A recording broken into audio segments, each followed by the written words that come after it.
वो कल तक ब्लाउज और कुर्ता पहनने की इजाजत नहीं थी, उन औरतों को दान किया जाता था, उसमें रुकावट आई कि नहीं आई? क्या राम मनोहर लोहिया के जोत जगाने के नतीजे में सोशलिस्ट तहरीक ने अपना हक लोगों को दिलाया कि नहीं दिलाया? लालू जी की तहरीक हो या फिर तहरीक हो मायावती की या काशीराम की तहरीक हो, क्या इस तहरीक ने पूरे तौर पर इंसाफ नहीं किया तो अपने तबके को जगाने का काम किया कि नहीं किया? अगर ये काम हुआ है तो ये काम आपको भी करना पड़ेगा। और लेकिन ये काम कब होगा? दूसरों की मातहती अख्तियार करके नहीं होगा, अपनी दुनिया आप पैदा कर तो जिंदों में। तो अपनी बस्ती का इमाम खुद बनिए और ये काम करने के लिए आगे बढ़िए। मैं समझता हूँ कि कमज़ोरी से नजात और इस्तेहसाल से नजात का जरिया यही है कि हम अपने आप को मुज्तमा करें, अपने दरमियान में लीडरशिप पैदा करें, दूसरों के लिए नफा बख्श बन जाएं। जुल्म हमें पर कोई करे, हम जुल्म को आसानी से बर्दाश्त नहीं बल्कि जालिम का जवाब देने के लायक भी बन जाएं। और इस मुल्क में अमन और इंसाफ का क़याम और इस मुल्क में अदल का क़याम हमारा फरीजा है। अगर हमने इस फरीजे पर अमल करना शुरू कर दिया, यकीन जानिए कल का दिन आपका और हमारा दिन होगा। इसलिए कि ऊपर वाले का वादा कभी नौज़ुबिल्लाह गलत नहीं होता। आप लोगों ने बड़ी संजीदगी से साथ हमारी गुफ्तगू सुनी है और मैं चूँकि एतराफ़ कर सकता हूँ कि मैं कोई इल्मी आदमी नहीं हूँ कि मैं कोई इल्मी गुफ्तगू कर सकूँगा। हमने समाजियात को जो कुछ करीब से देखा है, पढ़ा है, पढ़ता है, उसकी रोशनी में हमने चंद बात रखी है। और तरीक़े मजलिस तो यही है कि मजलिस का जो सदर है वो बात को गुफ्तगू करे और भाई कलीमुल हफीज़ साहब ने चूँकि अपनी जिम्मेदारी पहले अदा कर दी है तो मैं इस बात को लाजिम समझता हूँ और मैं अपने सदर के इस सुन्नत सियासी सुन्नत को अदा करना लाजिम समझता हूँ कि गुफ्तगू कर कर आपसे रुखसत न हो जाऊँ, बल्कि सामीन का तबका गुफ्तगू संजीदगी से सुना है, बातों में माकूलियत है या नहीं है उसकी तस्दीक होनी चाहिए, अगर गलती है तो उसकी इस्लाह होनी चाहिए। उसके लिए अगर आपकी तरफ से कुछ सवालात हैं तो हम 5 मिनट के लिए बंदा खड़ा है, आपके शुक्र और आपके कुछ अस्काल हो तो आप बात कर सकते हैं।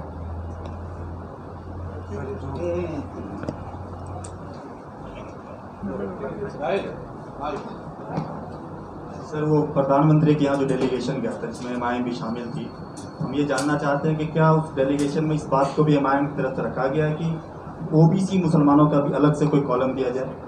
क्योंकि ये ज़रूरी इसलिए है सर कि वो सच्चर कमेटी की गीत जैसा आप कहते हैं कि सब लोग गाते चलते हैं, उसमें हम लोग एक सियासी मुनाफिकत ये करते हैं, हम लोग सभी मुसलमानों को ये कहते हैं कि दलितों से बदतर हालत है, लेकिन सच्चर कमेटी में ये कहा गया है कि ओबीसी मुसलमान और दलित मुसलमानों की हालत बदतर है, सारे मुसलमानों की बात नहीं हुई है। तो मुझे लगता है कि ओबीसी मुसलमान और दलित मुसलमानों का भी कॉलम अलग से हो ताकि पता चल सके कि मुल्क में कितने ओबीसी और दलित मुसलमान हैं। चलिए, आपका सवाल गर्चे चूँकि इस मौजूद से निस्बत रखता है इसलिए उसकी का जवाब देना ज़रूरी है कि आज की नशिश जो मुअज़्ज़ज़ वज़ीर आज़म से हुई है और मैं समझता हूँ कि बिहार की तरफ से एक तारीख़ी ये कदम उठाया गया है कि तमाम तर पार्टियाँ मुत्तफ़िक़ा तौर पर एक साथ, एक तो ये है कि इत्तेफाक राय से बिहार के असम्बली में इसका रेजोल्यूशन भी दिया गया 2 बार, और जब वज़ीर आज़म से बात करने का फ़ैसला लिया गया तो उसमें भी किसी ने कीलो काल नहीं की बल्कि मुश्तरका तौर पर बल्कि मुत्तफ़िक़ा तौर पर सब लोगों ने अपनी बात रखी और वज़ीर आला मोहतरम ने तफसील से बातें रखी, जितने भी लीडर थे। और एक अच्छी बात ये हुई कि जितने शुरका थे वो फर्द में सब लोगों ने अपनी बात रखी। खाकसार को जब बात करने का मौका मिला तो हमने कहा कि वज़ीर आज़म मोहतरम आप वो हैं, बधाई के पात्र हैं कि आपने हम लोग को मौका दिया, लेकिन ज़ात पात पर मबनी जो ये है जाति आधारित जनगणना है वो लाजिम है, इसलिए कि आप सबका साथ सबका विकास, सबके विकास की बात करते हैं। तो सबके विकास का काम उसी वक्त कर सकते हैं जबकि सबके आर्थिक और सामाजिक स्थिति से आप अवगत हों। तो अवगत होने के लिए ज़रूरी है कि जाति आधारित जनगणना होना चाहिए। आपके काम को हम लोग आसान करना चाहते हैं। और अब तक किस जात की कितनी आबादी है, रेफरेंस के तौर पर 1931 के सेंसस को कहा जाता है, आज़ाद इंडिया में एक भी नहीं हो सका। तो अगर आप ये काम कर जाएं तो आने वाली पीढ़ी 2021 को याद नहीं रखेगी बल्कि मोदी को याद रखेगी कि मोदी जी ने काम करा दिया था, आपको काम कराना चाहिए। लेकिन आपसे हम ये भी गुजारिश करेंगे कि धर्म के नाम पर तो गिनती होती ही है, SC ST की काउंटिंग होती ही है, तो तमाम तो धर्म में जो उसकी जाति और सब जातियां हैं उनकी गिनती होनी चाहिए। ये फरियाद हमने रखी है, चूंकि जो दर्द आप महसूस है। हमने कहा, अब मैं सिर्फ कहता कि मुसलमानों में तो ये नाइंसाफी होगी, हम तो ये कहा कि हिंदू मुस्लिम सिख ईसाई जितनी भी धर्म जितने भी धर्म है उस धर्म में जो कास्ट और सब कास्ट है सबकी गिनती होनी चाहिए। इस बात को हम लोगों ने वहाँ रखने का काम किया। मैं माध्यम दिल्ली का संवाददाता हूँ। यहाँ देख लीजिए। अच्छा अच्छा जी। माध्यम मलयालम दिल्ली का संवाददाता हूँ। जी जी। आज मोदी ने क्या जवाब दिया कास्ट सेंसस के बारे में? देखिए, मामला ये है कि मोदी जी के बारे में कहा जाता है कि वो सुनते कम है, सुनाते ज़्यादा है। लेकिन आज हम लोगों ने देखा कि 40 मिनट से ज़्यादा हम लोग की मुलाकात रही और मोदी जी ने सुना ज़्यादा और बोले कम, है ना। लेकिन ये है कि वो सुने, बहुत ही गंभीरतापूर्वक सुने। उनके चेहरे का हाव भाव, जो बॉडी लैंग्वेज था, तो संजीदा लगता था, है ना। अब क्या है, सियासी लोगों के तो कई चेहरे होते हैं, जो मजे हुए लोग होते हैं। हम लोग उतने मजे हुए नहीं है कि चेहरे बदल पाए। बहरहाल, लेकिन हम पॉजिटिव ख्याल रखते हैं कि उस संजीदगी के साथ उन्होंने सुना है, डिनाई उसने नहीं किया, एक लफ्ज़ भी इनकार का उसने नहीं बोला, बल्कि उन्होंने कहा कि नहीं, आप लोगों ने जो प्रस्ताव दिया है हम इसको देखते हैं, इस पर गौर करते हैं। तो हम समझते हैं कि एक अच्छी उम्मीद हम रखते हैं, एक अच्छी उम्मीद हम रखते हैं। हो गया, चलिए। आप जहाँ से जीत कर आए, मैं यहीं का रहने वाला हूँ, बाराई जगह से। अल्हम्दुलिल्लाह। और हम कई बार पर्सनली आपसे मिल चुके हैं। जी जी।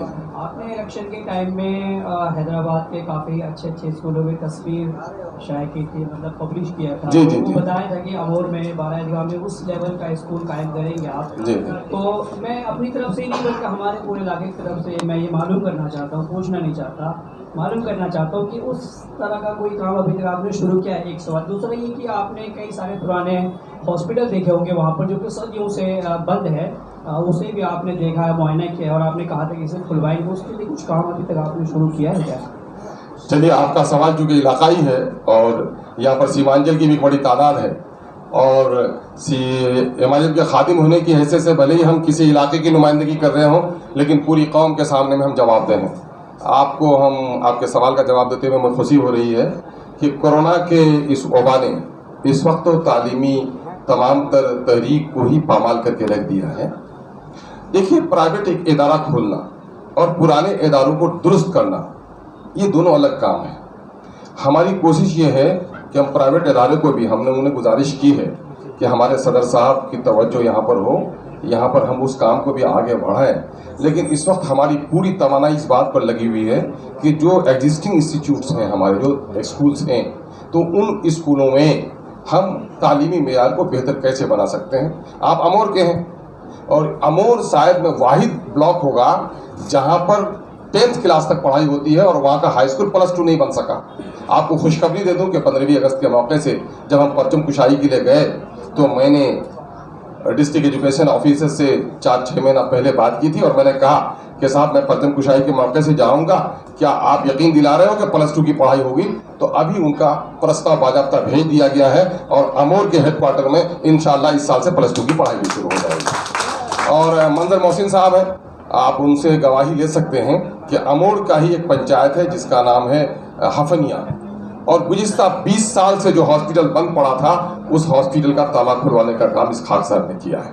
और आपको भी मैं बात बता दूं कि मैंने इस डिस्ट्रिक्ट लेवल की मीटिंग में, जिला परिषद की मीटिंग में उमूमी तौर पर MLA जाते नहीं है, लेकिन मुझे जिला परिषद का मेंबर भी रहने का इत्तेफाक हुआ है, तो मैं गया और मैंने पुरजोर वकालत की है कि भाई, डॉक्टरों की कमी पूरे देश में है।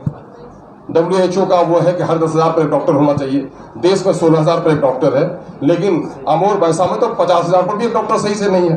तो हमको डॉक्टर मिलना चाहिए। तो CS ने और DM ने कहा कि डॉक्टरों की तो हर जगह कमी है। तो मैं कह रहा हूँ कि बिहार की कमी का मुझे हिसाब नहीं है, पूर्णिया में जितने डॉक्टर हैं उस डॉक्टर की तादाद और हमारे आबादी के अनुपात में हमारा हिस्सा बढ़ना चाहिए। तो हमारे यहाँ डॉक्टर वगैरह बढ़ रहा है, हम उम्मीद कर रहे हैं कि आने वाले दिनों में डॉक्टर में और भी इजाफा होगा। लेकिन यकीन जानिए कि 1-2 प्राइवेट इदारों से हमारी तकदीर और हमारी तस्वीर बदलने वाली नहीं है। अभी कई NGO से, प्रथम वगैरह है, कई NGO है, परिमासमी का NGO है, उन लोगों से हम लोगों ने बात की है। कई लोगों से बराह रास्त हमारी गुफ्तगू भी हुई है कि भाई कुछ काम किया जाए, चूँकि माल न्यूट्रिशन का मामला हुआ है, फीमेल एजुकेशन का रेट जो है वहाँ पर, ये सारा कुछ बहुत ही ख़तरनाक हद तक है। तो हम लोग कोशिश कर रहे हैं, और आप जैसे लोग अगर हम लोग को याद दिलाते रहें और इलाकाई तौर पर ताउन करें, तो इंशाअल्लाह इस काम की पेशरफ्त में और इजाफा होगा। ठीक है, चलिए बहुत बहुत शुक्रिया। आप तमाम तर लोगों ने बड़ी संजीदगी के साथ हादसा की बात सुनी है। मैं अपनी गुफ्तगू के ताल्लुक से आपकी बेहतरीन समाज के लिए शुक्रिया अदा करता हूँ। महफिल के ताल्लुक से शुक्रिया अदा करने का हक मुझे नहीं है, बल्कि इस महफिल को जिसने सजाया है, संवारा है, मैं समझता हूँ ये उनका हक है और